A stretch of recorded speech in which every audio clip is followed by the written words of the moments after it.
Another exciting topic, another Srijit Mukherji movie. His first release of the year with two more in production.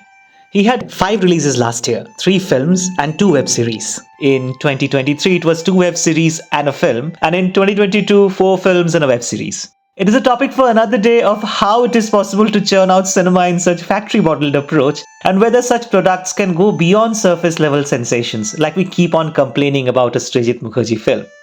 But instead, the question for the day is if his latest, Shotyi Bole Shotyi Kichhu Nei, also comes with that same frustrating vibe for the audience.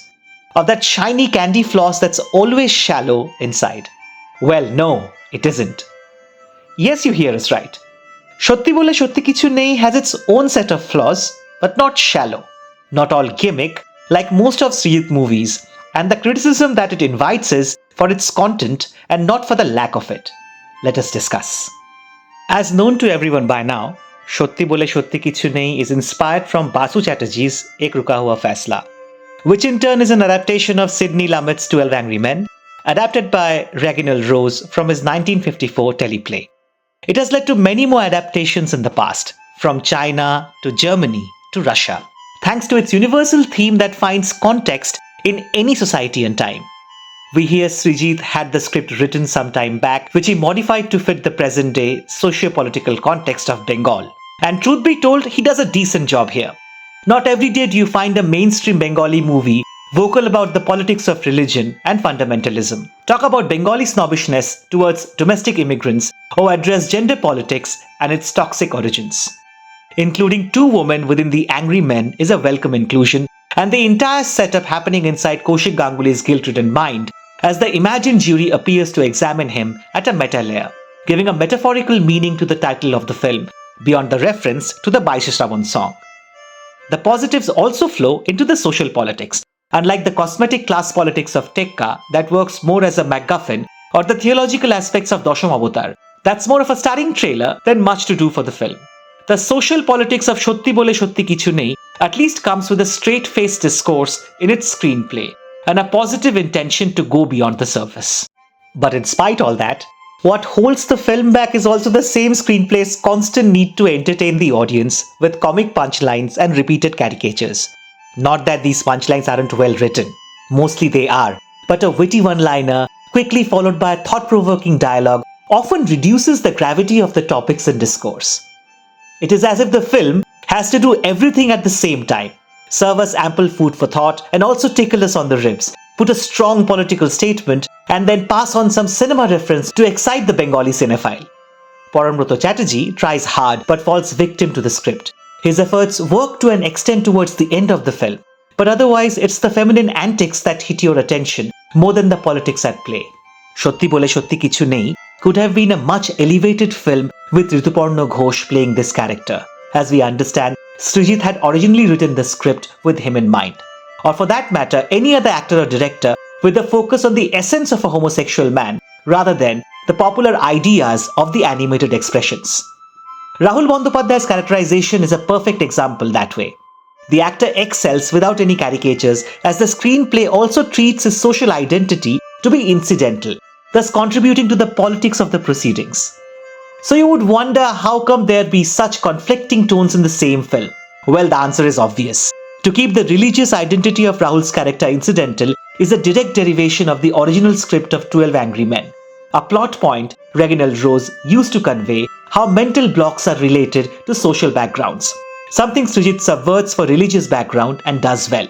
However, for the character of Parambrata, it is more of an original idea as it needed to be, and thereby missing its mark. So that is what it is. This is a film derived from such a strong content that some of the brilliance of the original automatically finds its way in, and the rest can be divided into 2 buckets. Certain original ideas that has the right intent but held back by the director's limited rendition, and a few good actors who perform beyond those limitations to elevate your overall experience.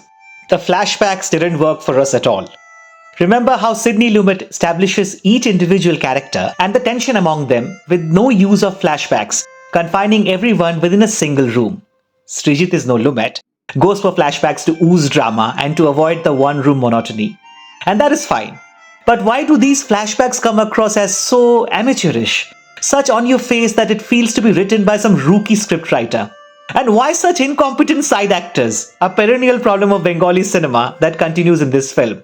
The change of setting as the jury debates from forest to seaside, flyovers to theatre halls is an interesting idea indeed, but necessitating better skills and vision to pull through the intended cinematic poetry.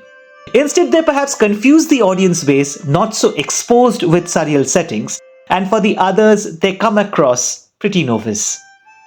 By the end of the film, with the final revelation, we realize that they were meant to serve as a narrative layer, but in hindsight, those half-baked sequences hardly register. But it is the ensemble cast that pulls up the film, even among all these issues. We already spoke about how good Rahul is and how Param gives his best, even if the script fails him. And then we have Kaushik Ganguly and Ritwik Chakraborty, two of the finest actors of Bengali cinema today. Your primary reason to watch the film, if you must. They own the scenes whenever they speak, bringing out the pain and bias of the characters to the T.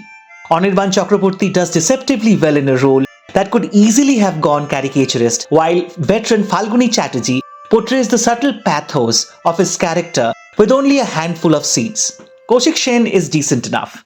That scene as he tries to remember the lyrics of Bhalobashar Morshum from Srijit's own X equal to Prem is an intelligently written set piece that carries the right amount of comedy and drama, thanks to Kaushik. Suhotra Mukhopadhyay is an interesting case. Caricaturish, yes, but the actor does better than the single-dimension plotting of the screenplay that's thrust upon him. Many would suggest Shotyi Bole Shotyi Kichhu Nei to be the best work of Shourashani Moitro.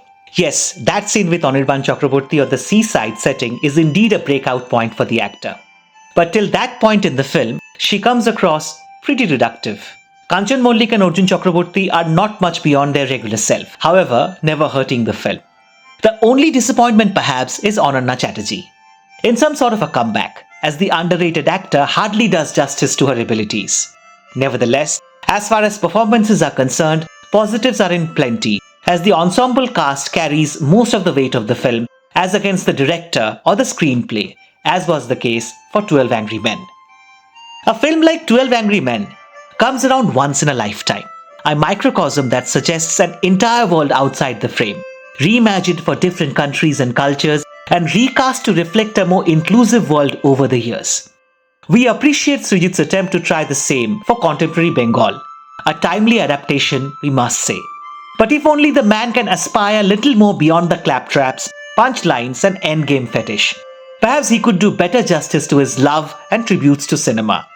That for now circles around random name droppings only, like he chooses Love Dias for this new film.